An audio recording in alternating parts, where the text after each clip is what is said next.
Lotus Ayurveda India में आपका स्वागत है। मैं हूं उत्पल चौधरी। आज का हमारा टॉपिक है, क्या चेहरे पर बर्फ रगड़ने से पिंपल्स ठीक हो सकते हैं? क्या हकीकत है, मैं आपको बताता हूं।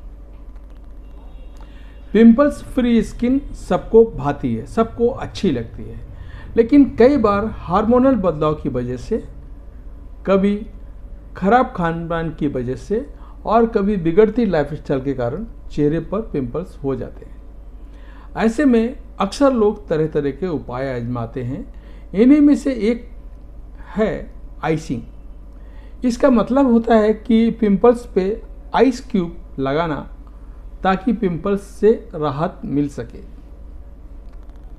लेकिन यहाँ ये सवाल उठना लाजमी है कि क्या आइस क्यूब सही में पिंपल्स ठीक करने में मददगार है? आइए जानते हैं, इस बारे में आपको पूरा डिटेल से बताता हूं।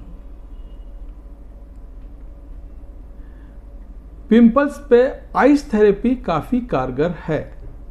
दरअसल पिंपल्स पर एक तरह के मोटे, लाल और सूजे हुए दाने होते हैं। कुछ लोगों को पिंपल्स में काफ़ी दर्द भी होता है। इस पर अगर बर्फ़ लगाई जाए तो सूजन कम होती है। ऐसा इसलिए क्योंकि यह ब्लड वेसल्स को सिकोड़ देता है और सूजन को कम करता है। इसके अलावा चूँकि बर्फ़ लगाने से स्किन सुन्न हो जाती है और ब्लड सर्कुलेशन धीमा हो जाता है, यही कारण है कि बर्फ़ की मदद से पिंपल्स ठीक हो जाते हैं। इसके अलावा आपको यह भी बता देता हूँ कि पिंपल्स होने की एक वजह चेहरे पर गंदगी और धूल मिट्टी का जमना भी है। ऐसे में अगर आप बर्फ़ लगाते हैं तो चेहरा साफ होता है, जिससे स्किन पोर्स खुल जाते हैं, जिससे पिंपल्स ठीक होने में मदद मिलती है। पिंपल्स पर बर्फ़ लगाने से पहले जान लें एक ज़रूरी बातें। अगर आप हमारा वीडियो लगाने के बाद ये बर्फ़ लगाते हैं तो उसके पहले क्या करना है, ये भी आपको जान लें। वैसे तो मुहासों पर आइस थेरेपी करना आसान है। इसके लिए आप एक कपड़े में बर्फ़ लपेट लें। अब इस कपड़े को हल्के हाथों से अपने चेहरों के उस हिस्से में लगाएं जहां पिंपल है। आप चाहें तो सीधे बर्फ़ भी पिंपल पे अप्लाई कर सकते हैं, लेकिन इस प्रक्रिया को अपनाने से पहले आपको कुछ बातें जान लेनी चाहिए। ऐसा ना किया जाए तो आपको स्किन को नुकसान हो सकता है। जैसे कई बार ऐसा होता है कि पिंपल में पस जमा हो सकता है।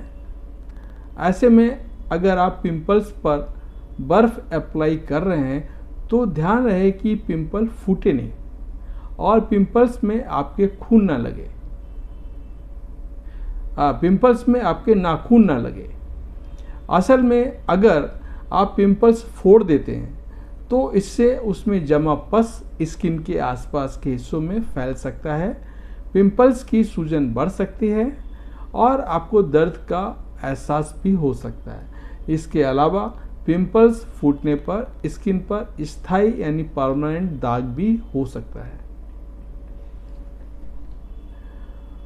अगर आपके चेहरे पर अक्सर पिंपल हो जाते हैं, जिससे छुटकारा पाने के लिए आप रेगुलर आइसिंग थेरेपी का इस्तेमाल करते हैं, ऐसे में आपको आइसिंग करने का सही तरीका ज़रूर पता होना चाहिए। आप जब भी चेहरे पर आइसिंग करते हैं तो ध्यान रखें कि एक ही जगह पर लंबे समय के लिए बर्फ़ को रगड़ें नहीं और आइसिंग करते वक्त बीच बीच में थोड़ा थोड़ा गैप लेते रहें। अगर पिंपल पर आइसिंग करते हैं तो आपको कोई दिक्कत या तकलीफ़ हो या फिर किसी तरह का एलर्जिक रिएक्शन नज़र आ रहा है तो आप आइसिंग ना करें, इसको तुरंत स्टॉप कर दें। अगर आप आइसिंग करना ही चाहते हैं तो बेहतर होगा कि एक बार अपना स्किन स्पेशलिस्ट या किसी डॉक्टर से आप पूछ लें। अब डिपेंड आपका स्किन पे जो आपका पिंपल्स है वो किस तरह का है। अपने पिंपल्स पर हमेशा आइस हल्के हाथों से लगाएं और इसको प्रेस ना करें।